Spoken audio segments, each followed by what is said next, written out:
Welcome to Talking Grit, a Detroit Lions podcast.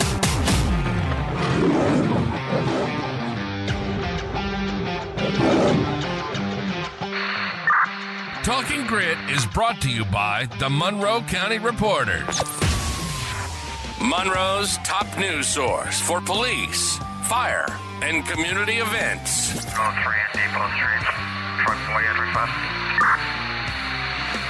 Follow them on Facebook, and for $2.99 a month, you can become a subscriber and get the news you crave even faster. Welcome to another episode of Biting Recaps here at Talking Grit. I'm Jason Harwood, and with me is Jacob Litton, and today we're going to wrap up the Week 17 matchup between the Lions and the 49ers. Lions came out victorious 40-34. With us to discuss this today is a special guest. It's Morgan Cannon from Pride of Detroit. Morgan, thanks for joining us. What up, guys? Yeah, thank you for having me, man. I appreciate it. It's an exciting week. We're recording this on a Wednesday night, and to be honest, I wish I could wake up tomorrow and it'd be Sunday. But I know we got stuff to work through before that, I guess, huh? Yeah, we got to let these guys, we got to let our linebacker heal up. We got to give Alex a little more rest, and we'll be good. Yeah. So, all right, Morgans, before we get to reviewing the 49ers game, I respect your film study. I always respect what you know about the game. So there's two players that I really want to get your assessment on. That's Christian Mahogany and also Melifonwu. Tell us how he's looked in the last couple of games. And then Mahogany actually got into the 49ers game for a couple of plays. Tell us what you thought of him in the Bears game. Mahogany was good, man. It was good to see him plug. I'm sure it helps, right? He's playing in between Taylor Decker and then an all-pro center and Frank Ragnow. And I'm not taking anything away from Taylor Decker. I've written a whole article about we got to give this man his flowers because he's a really good player too. I think it gets lost sometimes because Sewell and Ragnow are so awesome, their positions. But seeing Mahogany slide in there was good. He was active and pass pro. He looks for work. And what I mean for that is he might not have someone head up on him as the left guard, but I feel like every time he was able to find work, whether it was helping Frank or helping Taylor. And he sat some guys on their butts, man. So that was good. He got his first slab. Offensive line people, you know what I'm talking about. Get your first slab. So yeah, it was good to see him be active. He was good climbing to the second level. And he wants to get after you, man. I don't know if you guys are nerds like I am. The night before he started, he changed his Twitter profile picture to, what's his name? The guy from Dune. I can't say his name. Fade Rotha. Am I saying that right? Maybe something like that. Yeah. Someone in the comments correct me, but it was that guy. That character was awesome. I've seen both the Dune movies. I love them. But yeah, I was like, this guy is about that action. So it was good to see him get. It was good to see him get some work. I think it's going to create some interesting conversations once we get into the offseason, hopefully in mid-February, if you know what I'm saying. But I do think it's going to be because at some point you would like this offensive line to get a teensy bit younger and cheaper, as much as I love it the way it is now. But that's a conversation for another time. And Melifonwu, they threw him right in the fire. And then we're recording this Wednesday, like I said, but they did release Jamal Adams. We'll see what happens. Maybe they'll let him clear waivers and re-add him. We'll see. He might want to go somewhere else. But they did cut him from the P squad. So actually, we'll see what happens with that. But Melifonwu, they've thrown him right in the fire. Full snap load. He's got the sack against, who was it against? Was it against Chicago? Yes. Mm-hmm. Yeah, against Caleb Williams. Yep. So they're using him in similar fashions, right? I do think he could prove useful because he can cover these linebackers or these tight ends and these running backs maybe a little bit better than someone not named Alex Anzalone can. Hopefully we get that back soon. So yeah, what did you guys think of Melifonwu though? I think you guys are big fans of his game as well. Yeah. Jacob, I'll let you speak to him because I know that's your boy. Oh, absolutely. I love Melifonwu. I love, the versatility that you have with him being able to blitz off the edge, being able to be in coverage, that hybrid linebacker spot. That's just something we were really excited about before the season started. And we, were robbed of that with all the injuries and everything he's been battling. So it's awesome that they're, able to really fully unleash him. He's playing 60% of defensive snaps, I think, the last couple weeks. And I love the edge pressure. He's really good at getting after the quarterback and, also dropping. I just love the blitzes when we can disguise it. When you don't know where it's coming from, you don't know if he's coming or what he's doing. They've been doing that with Branch more often now too. So, I just, can't say enough positive things about Iffy. And really, so far, it's been just in the pressures and less in pass coverage. I'd say that the 49ers game, if he got a little more of his feet underneath him, he looked better to me in every other part of his game as far as coverage and secondary coming up for run defense. I thought he just looked like he was ready to play. And that makes sense. He hadn't played in a while, almost a year, really. So it made sense that he would be more ready to play.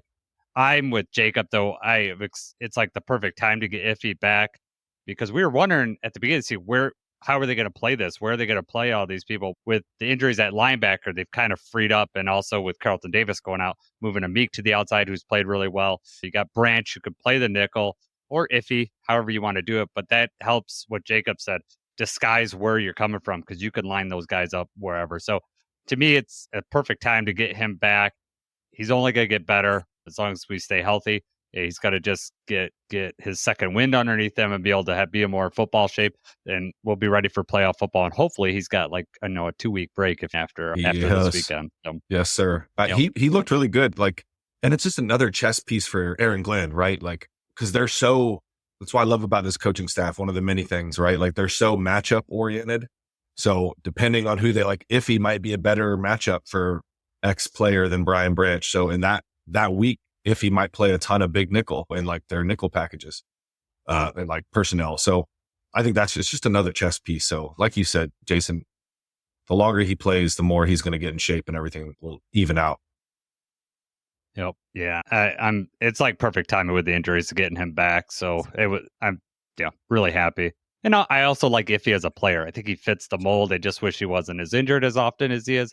That'll be interesting. Another offseason discussion, right? We talked about the other one. That's going to be another big one, whether we bring Iffy back and all that. But, we'll table that for the offseason.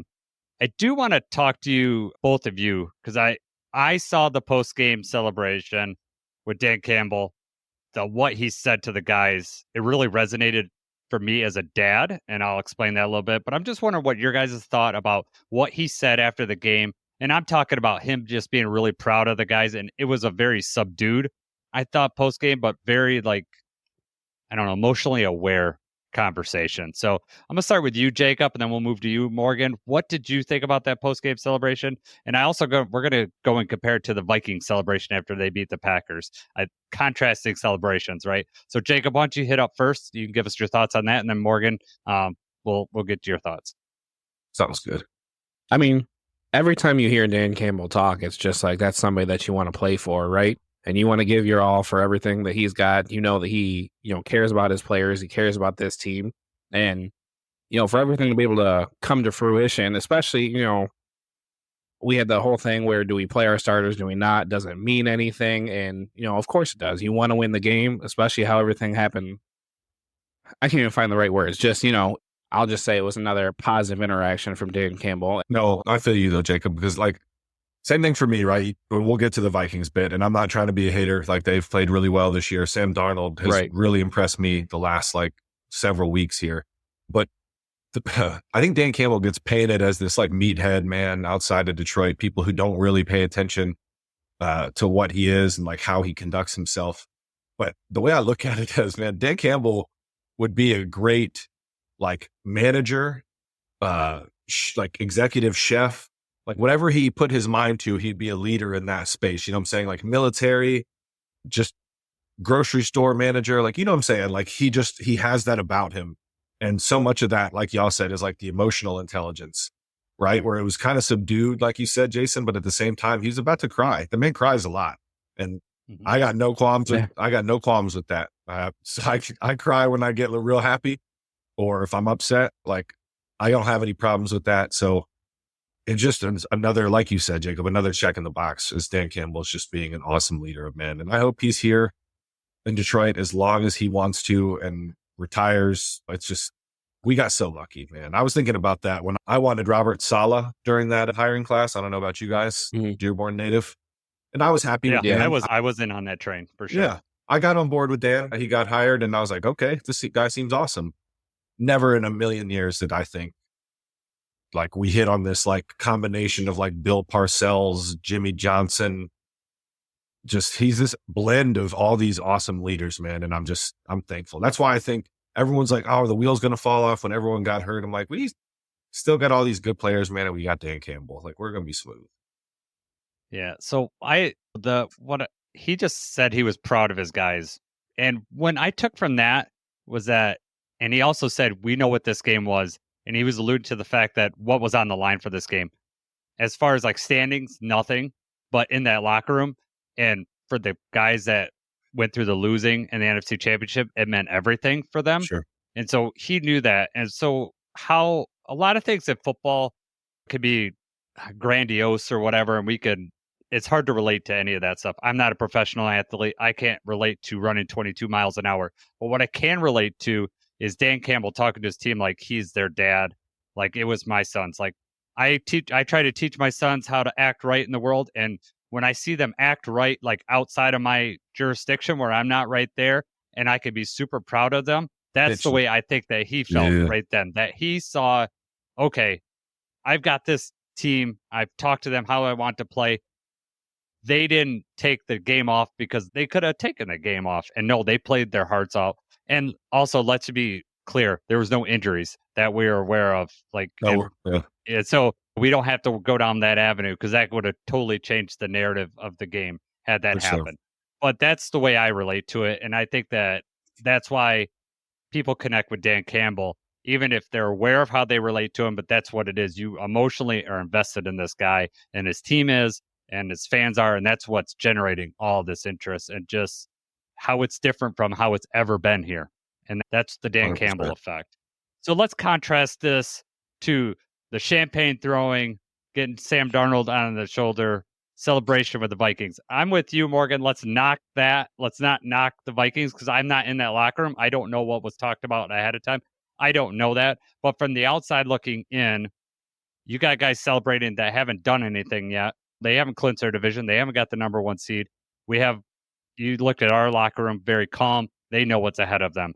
So why don't you start on this, Morgan, first? What did you think about when you saw that Viking celebration? Are we nitpicking or what are your thoughts? Maybe, like you said, maybe there's something that we don't know, but I was looking at it. I'm like, what did Darnold break some sort of record? Or like, I was just confused generally. Like I wasn't trying to be a jerk. But I was like, did he break some sort of single season record or like, what's the deal here? Because they were acting like they weren't second in the division because they still are. Like we're tied, but I don't know if they remember, but the last time we played, the Lions won. So I didn't really understand it either. I'm not trying to be a hater, like celebrate how you want to celebrate, but it did seem like the Lions were like this like battle tested unit that was just like, okay, yeah, that was fun. Glad we got that done. But the real meal is on Sunday. So I was happy to see it. Like y'all talked about, like that, in my opinion, that's a good thing because was there any other significance that I'm not aware of? Not that I'm aware of. And we're going to have a replay on later on, and I'm going to ask him that question because if someone's going to know, he's going to probably know that answer. True. And I want to know, and it's not going to come as and he'll be able to tell us. But I'm just looking at it from a Lions fan perspective. So, Jacob, did you have any thoughts on that? Yeah, I mean, it's the same. I don't know of any significance. We'll find that out later. But when we broke the record for, the franchise wins, Dan Campbell even said in the locker room, like, there's going to be a time where we look back and we're going to be proud of, what we've done. But that time's not now. There's still more to do. There's still more, we have business to take care of. And then to see the Vikings, I mean, they just really they're going to Disney World. Did they clinch something? Did they break some record? Did they, what are they celebrating for? Yeah. And then, from the Lions, all the players saw that too. It's like, okay, now I really want to spoil their dreams. Exactly. That's all I could think of. Like maybe there was a record broken because all they did was keep their season, keep the 1 seed in NFC North alive. Because if they'd have lost that game, then obviously that'd have been that. Thanks a lot, Green Bay. You guys can't be counted on for anything, man. I hate that. Good for nothing Packers. Yeah, that was my thing. I point after the game. I hated them before, and now I hate them even more. They couldn't even help us when we needed it to. Jeez, man, unbelievable.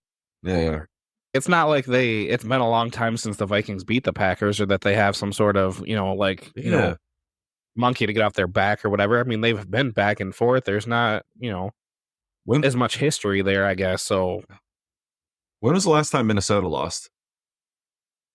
Week what? They Week lost 8 week against the 8. Rams. They lost week 7 to us, and then they lost week 8. That was 4 days later because they played Thursday in Los Angeles. It's true. Right I after. like that, man. I might have to hopefully I'm thanking Buffalo come Monday next time we're texting, because I'm glad we got that out of the way. That's all I'll say. Mm-hmm. You know what I'm saying? Because Right. it's been a long they haven't lost since, what was that, October? Yeah. Early It's been a long November? time. Yeah, right. Mm-hmm. That's a long time in this league. It's all right. Now, hopefully they're tasting defeat this Sunday night. Yes, sir. One thing that we didn't taste defeat on are the Pro Bowl fan voting. Lions fans came through. Thank you for voting, because, man, it's only part of the Pro Bowl voting, but it just shows how dedicated the Lions fans are. 19 Lions finished in the top 5 of their position. Jahmyr was second overall behind T Swift's boyfriend. So Yeah. crazy.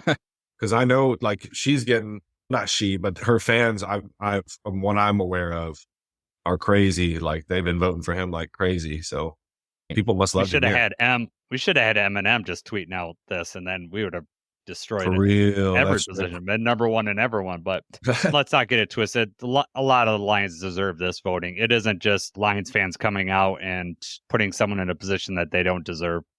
A lot of these guys deserve to be in this spot. So we'll see how it is. It's fan voting is only one part of it, but coaches get a vote. I think the players get a vote. So we'll see how it goes. But yeah, Lions getting the respect finally on the fan side. Anything you thought about that, Jacob?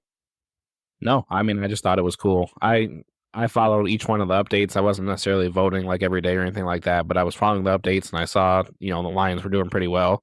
A lot of that might be bandwagon or whatever, but yeah, for the final thing to come out, and there's just so many of them at the top. Even you have it down to like Hogan Hatton was like number 3, and Sione Vaki was number 3. Like, just it was cool. Hopefully, we're not playing in the Pro Bowl anyway, and we don't, this is irrelevant, but Yep. good to see. It's not irrelevant for some of these guys' contracts. I can tell you that. True, incentive wise. True. That is true. Yep. Incentive wise. But yeah, we might have cost the Lions a lot of cap space, actually. Dang it. Those and all pro right. mods, man. Those really, like, that's why Panay's deal was so giant, because he had that everything kicked in, because he got that all pro nod in his 3rd year. So crazy. Exactly. All right, we're going to talk about the 49ers game. I think I tweeted out something on our account, like, for a game that I wasn't looking forward to earlier in the day, I was still standing up and cheering in the 4th quarter, because I got super involved in that game, just the way everything fell down. So it was a good game. So, Morgan, we always start out with special teams. I'm going to throw out Jack Fox, total bum, didn't do anything the whole game except for hold a couple extra points on a couple field goals. This guy gets paid buku bucks for just sitting on the bench, man. Listen, That was the starter that we rested. yeah, there you go. Exactly. That's what we should have told people that he got mad, though. Yeah, I like having Jack Fox, man, but it's a good day when he doesn't punt. And it's kind of made me, I don't know, I started to think about the magic number of how many stops do the Lions need a game realistically to win the game. And in my opinion, it's not many, which is a good thing. But yeah, special teams wise, Jake Bates, why did they do that to him, man, on the broadcast?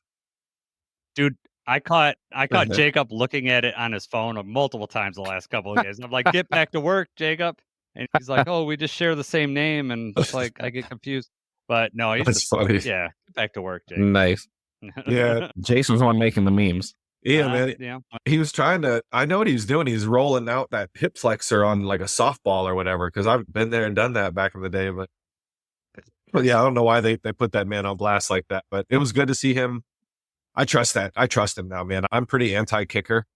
If you've never, like, I know, like, we've known each other a bit now, but yeah, I'm pretty anti-special teams in general. So I like just having a dependable kicker. I know we've been spoiled as Lions fans, one of the few things we've been spoiled on for several decades.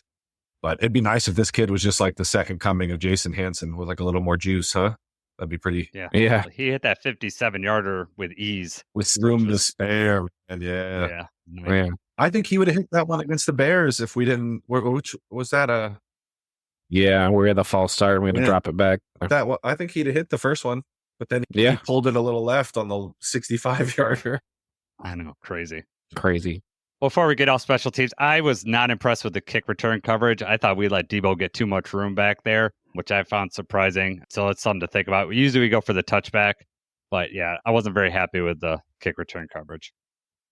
It's fair. I just want to mention that the extra point that we had blocked. I don't know, Morgan, if you even looked at that, but it looked like they blew up Hogan Hatton, and you're supposed to be lined up outside. I didn't look at the replay like on film to see that, but I mean, it looked like they just blew him up and went right over. It was him, and then it was someone. I have to go back and look at it on the all 22, but someone next to Panay was getting bulldozed too, because like the last thing I remember seeing in passing was just Panay like with his arm linked to nothing because no one was there anymore. Because that's how they teach you to do that specialty. If you've ever been on field goal protect, or field goal, I was like briefly back in the day, and it sucks. I don't like doing it. But I wasn't in there in the center either, where the big boys were. So, but yeah, that wasn't good. Hopefully we need to clean that up for sure, because those can cost you. Yeah, well, I'd rather find out now as opposed to a couple weeks from now when we're in the playoffs, find out where your holes are. And that Amen. Thip will get that covered up. So, all right, let's move on to the defense. First thing I'm going to point out was we let them be 5 for 8 on third down. Our third down defense is not as tight as it usually is. So I found that disappointing. Jacob, you did not like the play action defense at all. No. I mean, and I, have said this for a while now. It's just the linebackers that we have out there, for whatever reason, it's not clicking. I don't know if it's just the miscommunication, because outside of just the play action, there's a lot of, the motion and just the threat of the outside plays. It just seems to make these guys second guess what they're doing. They're just a second late to get there. I mean, there's a couple plays where we have like a linebacker and a safety that look like they're still shadowing and covering the same guy in the backfield. And that allowed Kittle to get open across the middle a couple times. And, just quarter where they did like a fake pitch to Debo. And then you have Jack Campbell, Ben Neiman, and Anthony Pittman all rush into the backfield towards the right side. And then Kittle just streaks across the left. Like, there's no one within like 10 or 12 yards of Kittle on this play. And, that just, I think the Purdy's actual stat line, he's 7 for 11 on play action passes with 1 touchdown, and both of his interceptions were on play action too. But, it's just those things can't happen. You just want the linebacker play to be cleaner, and hopefully Anzalone's back, and that will resolve that issue. That'll be such a force multiplier, man, because when I went back and watched that tape, it was just it's a tough matchup, because I do think Kittle's still one of the best tight ends in football, if not the best. And outside of Jack, like, I love Jalen Reeves-Maybin, great person, great special teamer, but there's a reason that he's never really been like a first team, like off-ball linebacker. So he was having a tough time. And against that Shanahan offense, there's so much misdirection. There's so many play fakes. So there's eye candy. And it only takes a moment of you having your eyes where they're not supposed to be as a linebacker or a safety for Kittle to have 10 yards of space. Because we saw that. You're right, Jacob. I don't know how many times watching the film, I'm like, there's no one even in the shot with this man, like on the broadcast angle. But the all 22, you're like, okay, they're like 15 yards away. That makes sense. And that kind of because those linebackers would get sucked up towards the line of scrimmage, and it just created a big old chunk of space behind the linebackers and then to where Kirby and like BB and them were. And so, yeah, like Jacob said, getting Anzalone back will be huge, because he's seen it. He's been there, and he's, along with Jack, still like the best like sideline to sideline defender the Lions have at the position. So I really hope we can get him back for Sunday night, man. That would be a big boost. Yes, I agree. Getting Alex back is going to be huge. And this was Jalen Reeves-Maybin's first game back. He needed to get ready. So I'm agree with you. Like, he's not ideally who we want starting linebacker or out there a lot of plays, but he's probably better than Zeke Turner in some of those situations. So same with Neiman. Yeah. Yeah. Like, Neiman's solid, but he was in a blender a couple times. Nowaski's better at the Sam than I would like at the Will or the Mike. Like, I don't really want him in space. Like, he's fine at the Sam. He can set an edge. He can do some stuff there, but yeah, you need some bodies back. Like, even Malcolm at this point would be huge, man. Like, the injury bug really did kill that. Like, 2 months ago, we'd have been like, I was like, man, I remember having conversations with Miko. Like, the linebacker room went from like in 2021, probably the worst in football, to maybe it's like one of the best rooms in football now, top to bottom, when they're all healthy. Because when you started the season, Rodrigo was like, what, your fifth off-ball linebacker maybe? And then he worked his way up. But you got ballers, man, top to bottom. So, yeah. So you got Shep in that room. I mean, Shep coaches those guys up. So future defensive coordinator. Exactly. Yeah, right. All right, let's talk about the guy, Kirby. Let's talk about Kirby. 2 interceptions. Really saved the game for us. Came up huge. The first interception was that was more of a Purdy mistake. It just fell into Kirby's hand. But the second play, I want to talk about that. Great anticipation. What did you see on that in the film, Morgan? So from what I gather on the second one, he was the post safety, like the lone post safety, and he was just reading eyes, man. And this is where Kirby experience is kicking in now, and he's becoming he's got all the ability in the world, the range, the hands, the quick twitch athleticism. But now he's starting to outthink some of these quarterbacks because he saw it the whole way. Purdy didn't do himself any favors. And yeah, because it was I want to say it was just a dig that the receiver ran, and Kirby had, I think. Yeah, I think so. And he had no respect for he didn't really get into his back pedal. He was just staring at that man and then stepped up and sniped it. So do y'all think he has a DPOY case?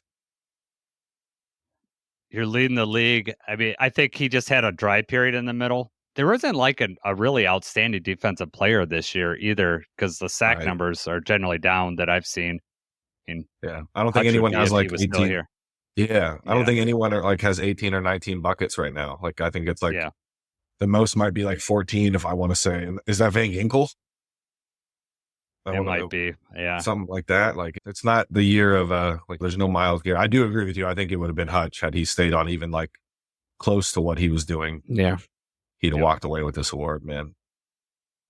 I will say that this sucks. The 2 interceptions that Kirby had came right. One was a penalty from Branch. They both came after penalties from Branch. The one was a pass interference on Kittle where he picked it off, and then they called that one back, and then he picked off the next play.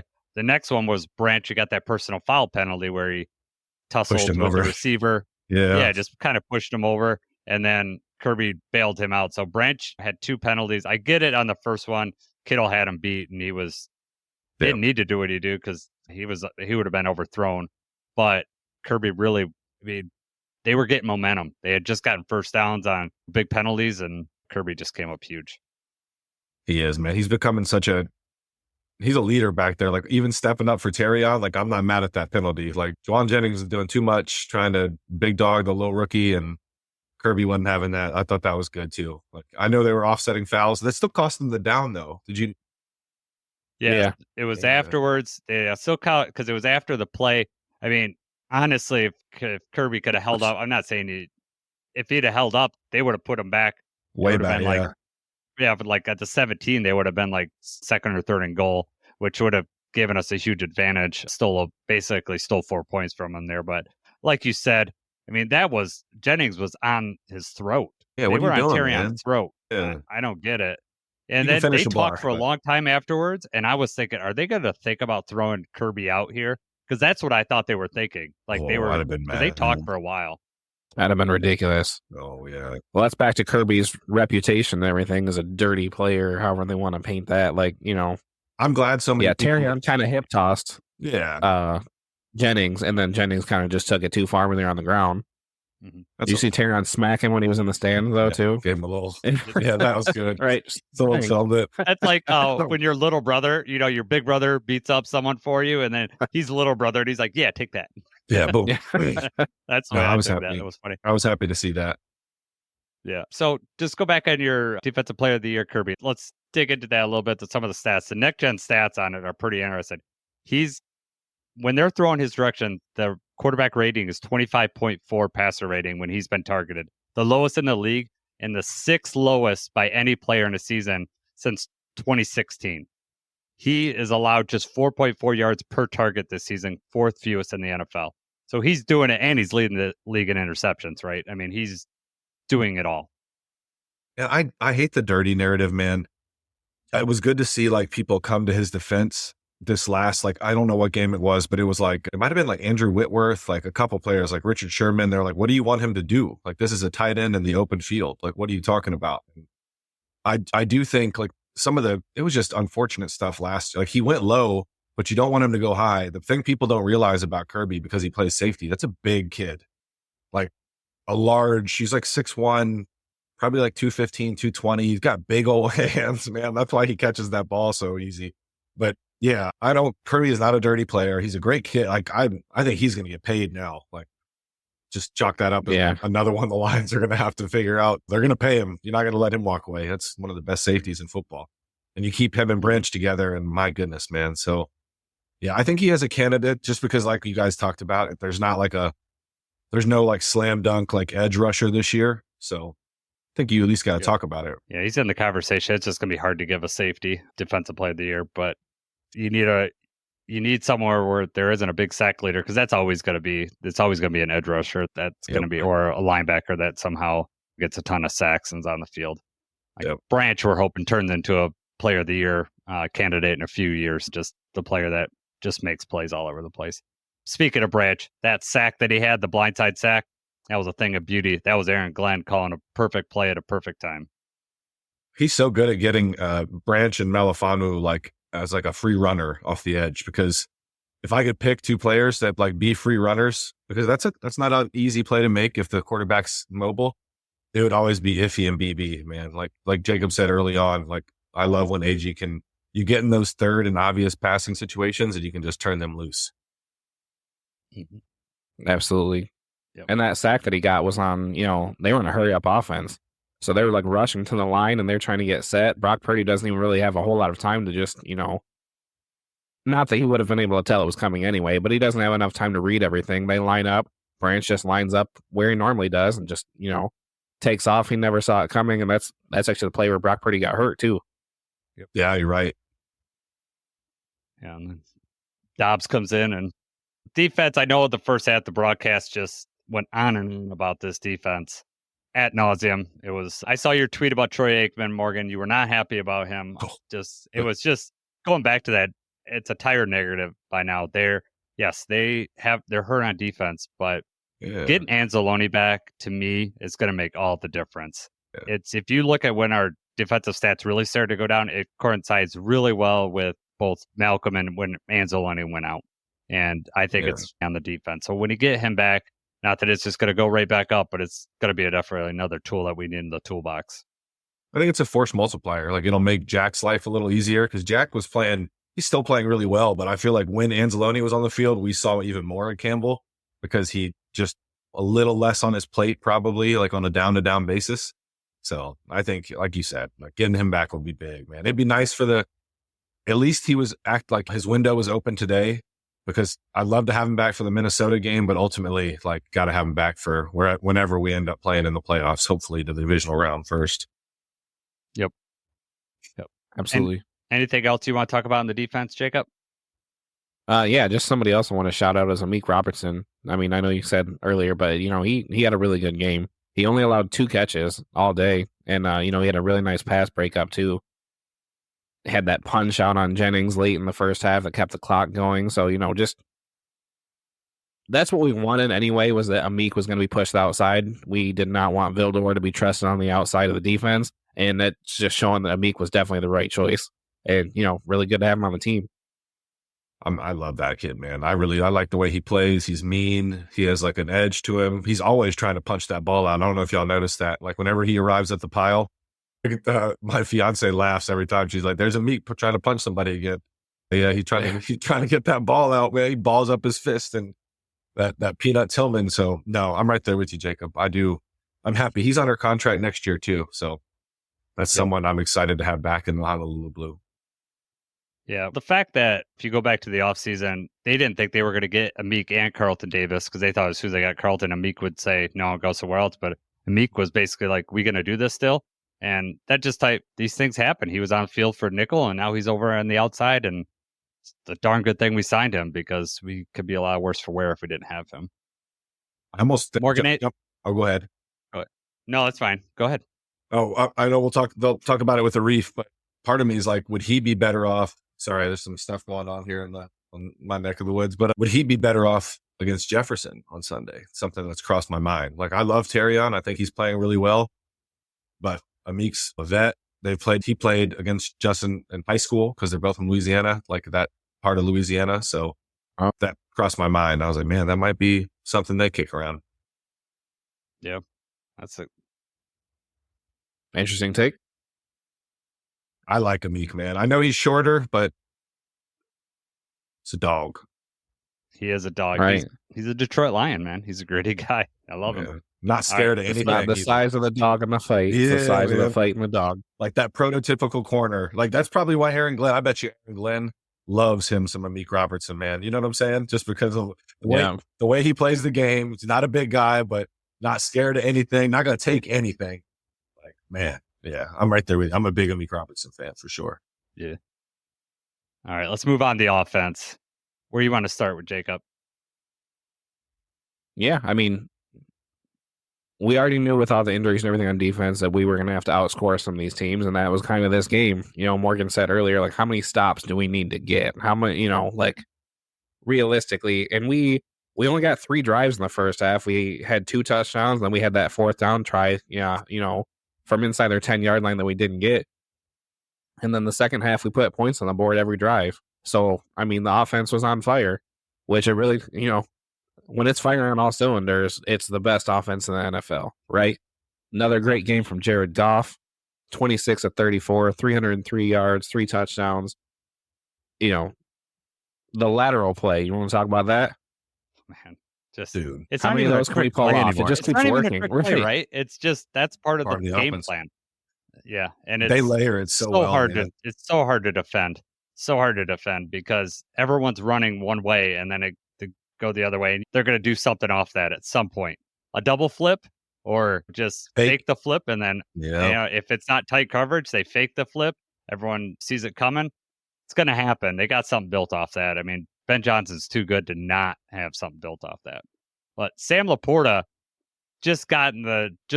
he didn't even have to lay the block. He basically just stood there, and I don't know if it was a linebacker or safety they just went underneath him. Jamo was gone, and Tim Patrick was out there playing a nice block later on too.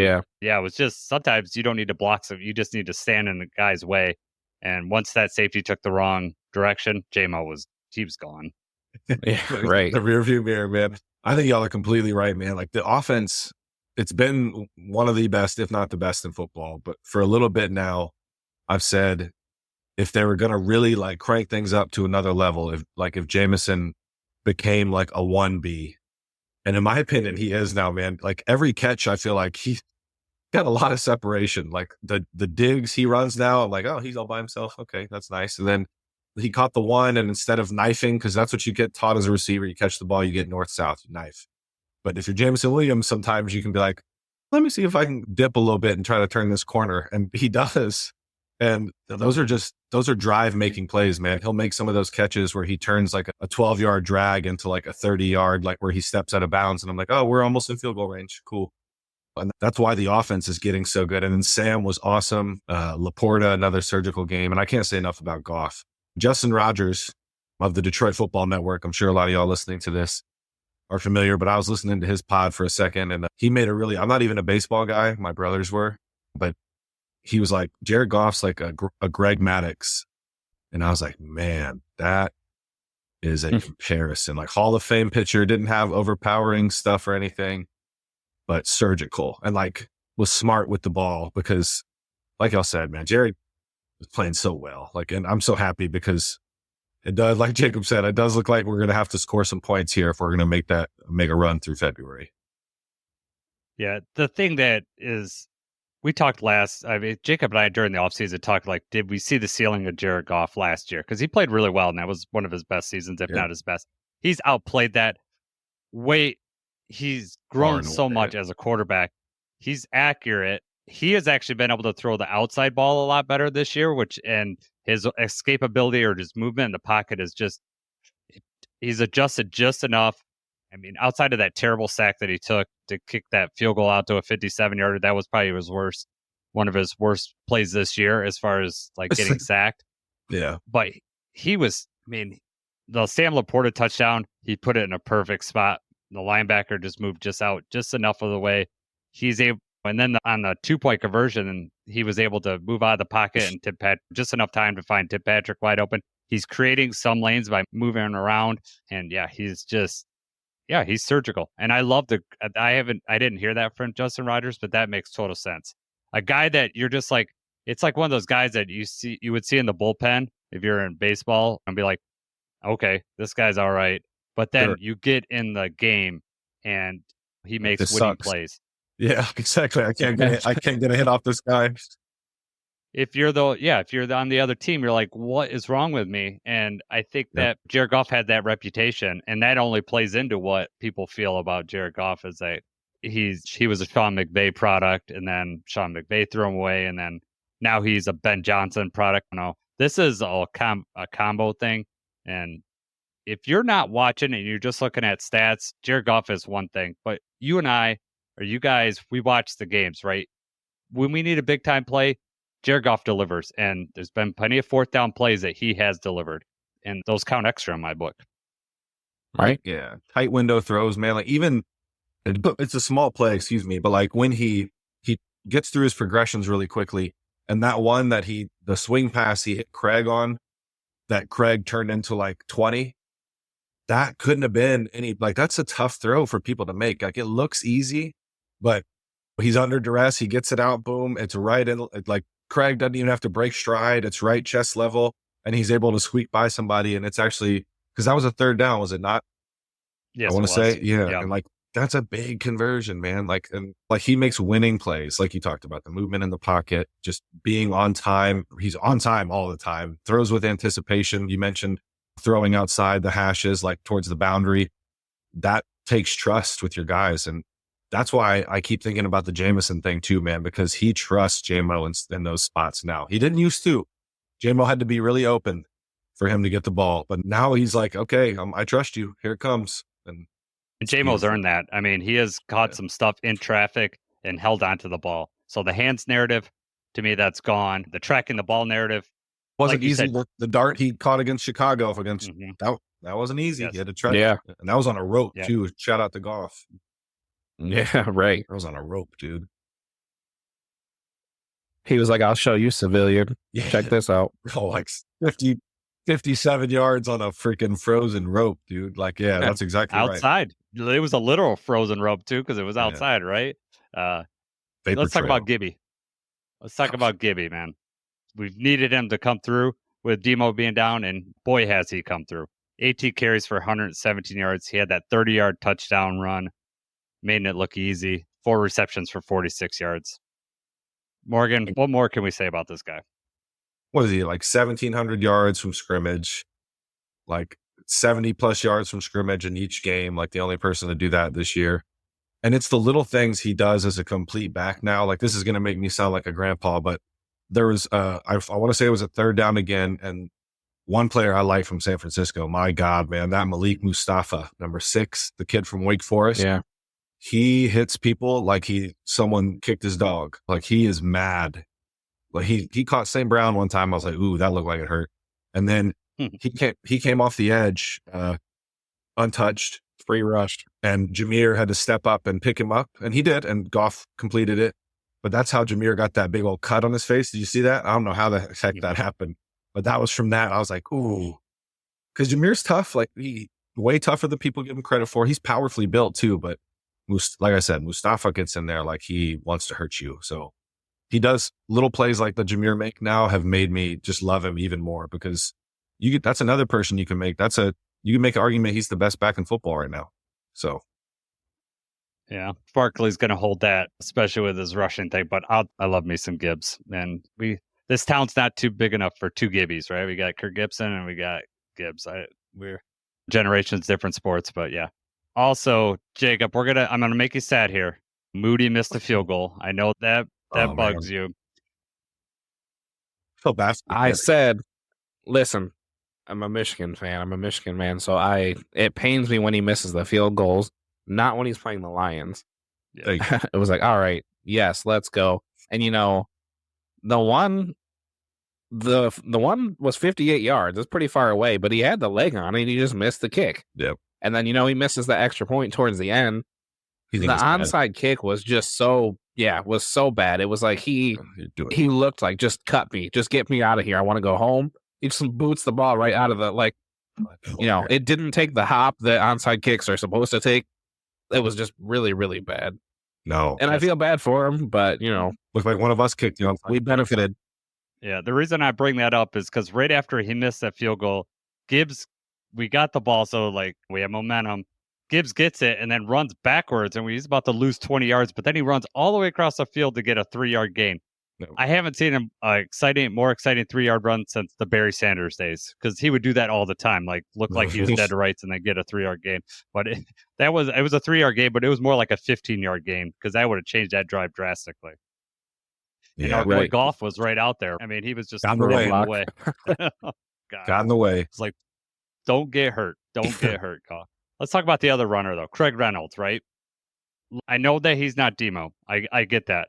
But he showed patience on his runs, and I was super impressed with that. He'd wait for a hole or a block to develop, and then he'd go straight ahead and take what he could give him. I'm really glad to have Craig Reynolds in that role right now.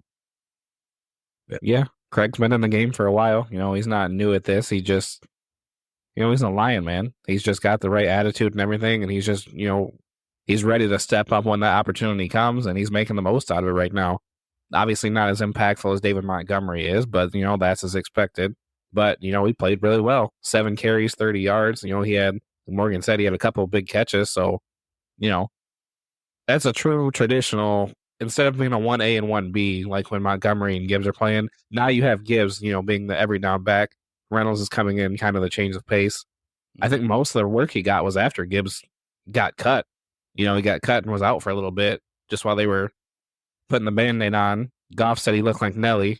He did, Colin. I don't know if you saw that. He did. That's funny. That's how you know Goff's a little older than those guys, too, because a lot of them are like, we only know Nelly as Ashanti's daddy, or baby daddy, you know what I'm saying? But yeah, Craig is, I like that you use the word patience, too, Jason, because he was, man, like a couple times back there, like, oh, you trying to get your Le'Veon Bell on. You know what I mean? It's like just sitting back there, chopping your feet, but he did a good job of that. And then, yeah, I didn't realize that was a 26-yard catch, the one I was talking about earlier, the swing pass so that's a drive. That's a field flipper in some cases where it gets you into it. So, yeah. And Jahmyr looked okay, too. And it was confusing the heck out of Buck and Aikman. Yeah, it was. It confused the heck out of my whole family because the number's so close, and my wife especially gets. But my question is, did you notice that both that they got in the goal line, they put Jahmyr in there? Do you think they were saving wear and tear on Gibbs? Like, because was that part of the plan? Because I thought it was interesting. They pulled him, like on the first goal line drive, they pulled Gibbs and put Jahmyr in there. So what's your thought on that? Was that just for this game, or do you think that's something that we might see this weekend? I want to say that they're probably saving Gibby because I feel like Jahmyr, like he has a Kamara-like ability to not take those big shots, knock on wood. I'm a superstitious guy. So he's good at that, but the goal line carries are always pretty violent. You know what I mean? So I like going with like a little bit of a thicker back. Like that's why some of these guys are like, why don't we QB sneak more? I'm like, because man, that's a violent play. Like if you don't want to be doing that a lot unless you have like a built, like a bigger quarterback. Or, at least Goff's like durable, but I wouldn't classify him as like built either. You know what I mean? So, I thought Jahmyr is a tough runner. Same with Craig. So I'm fine with that if they want to roll with that for a little bit. But I do think when you get into these do or die situations, like you said, Jason, I think they'll start getting Jahmyr those touches just because it's the more dynamic player. Yep. All right. I want to talk about, let's go back to Sam. We talked about it a little bit earlier, but his target rate's been increased. So in the first 9 weeks, he was at 14.9% target rate. Now it's up to 21.8%. And I've noticed that just watching the games without seeing the numbers, it feels like we're getting Laporta more involved, which is great this time of year because this is going to be a difference maker. He's a third down guy, just like Amon-Ra. You can count on him. And we have multiple third down guys. I mean, Jameson's going to be a third down guy too, but it's nice to have all those options. So I'm excited to see Laporta get this. And then J-Mo, when he got his first touchdown, Laporta took out 2 guys, drove him right back into the end zone. Yeah.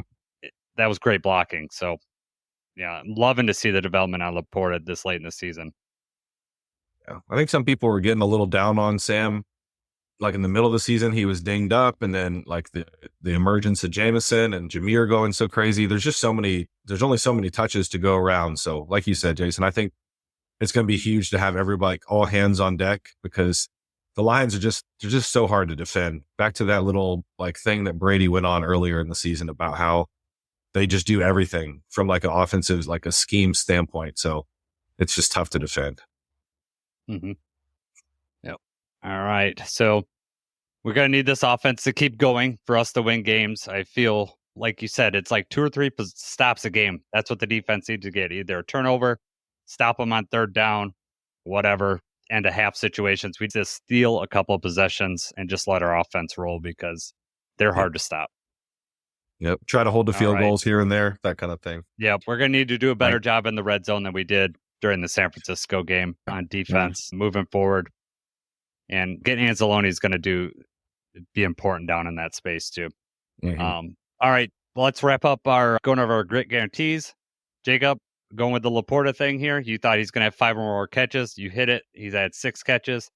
And I win again. I said we were going to cover the spread, and I thought didn't look good early on. I thought we might just squeak one out, but yeah, we covered that spread. So I'm very happy with that. I felt very happy that we exercised a demon from vanquish that and got on with that. And I know for the guys in the locker room, that was important for them too. Yep. Right. Mentally, for sure. Morgan, so thanks for coming on. We always a great guest. You're always welcome on our program. We really appreciate it. Appreciate you guys. Hey, it's Jason here. Just wanted to give everyone a quick thank you for listening to us. Aww. One of the best ways that you could support us here at Talking Grit is by giving us a 5-star review on your preferred podcast platform. We'd love to hear from you on socials. You can follow us on Twitter at Talking Grit Pod, and also on Blue Sky at talkinggrit.bluesky.social. I want to thank Morgan again for showing up and going over this 49ers game. It's great to have him on. Before we head out of here, we got some fan mail, Jacob. So let's talk about that. We have not been good hosts, and we forgot to include this in the last couple of episodes. We have our friend down in Orlando, Florida. I think he goes by JP. He says, how does the Lions' defensive performance, injuries aside, affect Glenn's attractiveness to other teams as a head coach next year? This was sent to us right after the Buffalo game, which obviously we gave up 48 points. So, Jacob, do you think that how the defense is done as of late, do you think that it reduces Glenn's attractiveness, or do you think it hasn't affected it at all? I don't think it affected it. It's hard to find good coaches and good promising. I mean, the way the defense was ran and the things we were able to do earlier in the season before these injuries happened, I think the fact that defense has held up as well as they have, even, and that we've been continuing to find ways to win football games. I don't think that any team that was interested in Aaron Glenn before would have been deterred by things that have happened lately. How do you feel about it? I think I think it's kind of like, has it decreased the attractiveness? I think it's gone the other way. You look at a team like 49ers that have had, not many injuries. They're not making the playoffs. The Lions have been decimated on one side of the ball, and that's Aaron Glenn's side of the ball, but yet he's been able to piece just enough to be able to win these games. Now, granted, yes, our offense is unbelievable, and we've been able to do this because, of our offense, but our defense could be historically bad, and he's been able to hold serve with this team and be able to come up with a plan. And, Dan Campbell has said as such, like, Aaron Glenn's done an amazing job. So I think the teams that were interested in him before will look at it as, this has been a speed bump, but he's passed the test. Agreed. Yep. JP goes on to say that Glenn has had a lack of flexibility scheme with man coverage, like didn't go to zone, some of the linebacker troubles. Do you think that any of that is, do you think he could have done any different? Or do you think he's just, we did what we had to do? I mean, obviously he could have done things differently, but I think that you don't see these players in the practice field and you don't see them in the room. So you don't know exactly what they're capable of, how much they can handle. And, based on what we've seen so far, you've got a lot of people on this team that were practice squad candidates or fringe like roster players, and they're out here playing meaningful snaps for us. We had, Jamal Adams, Quan Alexander. You got people that just showed up, and you have to go out there. I mean, the fact that we were able to have any sort of viable defense, having guys like that is crazy. I think that he's doing the best that he can with the cards that he's been dealt. Maybe you could call some more blitzes this way or that way, but then you have to worry about, if you are sending an extra linebacker, do you have another linebacker that's going to be able to cover or get back in coverage or protect this side of the, what we're doing now, now that Iffy's back, we're able to send Iffy, we're able to send Branch. You're also relying on the other safety and the other people to be able to drop back into coverage and be able to play that scheme that you're going with. And if you don't have a complete roster of 11 guys that can do that, then you have to play with what you're going with. You can't send the extra pressure and then not have somebody back in coverage. We saw a couple plays where it was happening with the 49ers just because the linebackers weren't clicking. I think that Aaron Glenn's doing the best that he can with what he's been dealt with. I agree. I mean, you're talking people that were on either our practice squad or other teams' practice squad. And, those aren't going to be Pro Bowl players that are just sitting on the practice squad. You can't fault Aaron Glenn when we're losing Aleem McNeil, Hutch, now Carlton Davis. He's done some amazing stuff just getting any sort of production out of this team. This lack of pressure and all the secondary's not probably getting enough credit for holding it together, being that the linebackers have been decimated and the line's been decimated. Thanks for reaching out, JP. I really appreciate you getting a hold of us. We appreciate anybody that wants to reach out to us. You can reach us on Twitter, Blue Sky, or on Instagram. We have our YouTube channel, anything like that. Love to have fan interaction, so we appreciate it. Anything before we take off here, Jacob? Or no, man. I'm ready for Sunday night. Yeah. Yes. Ready for Sunday night. It's going to be awesome. For Morgan, I'm Jason. He's Jacob. Let's go, Lions.